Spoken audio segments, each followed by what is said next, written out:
৩০শে জানুয়ারি মঙ্গলবার আগরতলা প্রেস ক্লাবের ৪০ বছর পূর্তি উপলক্ষে এক শোভাযাত্রার আয়োজন করা হয়। এই দিন শোভাযাত্রাটি আগরতলা প্রেস ক্লাবের সামনে থেকে শুরু হয়ে রাজধানীর বিভিন্ন পথ পরিক্রমা করে। শোভাযাত্রায় প্রেস ক্লাবের সদস্যা থেকে শুরু করে সংবাদ মাধ্যমের কর্মীরা উপস্থিত ছিলেন।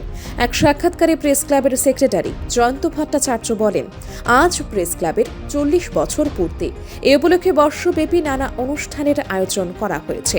এর পাশাপাশি সাংবাদিকদের জন্য নানান কর্মসূচিরও আয়োজন করা হবে বলে তিনি জানান।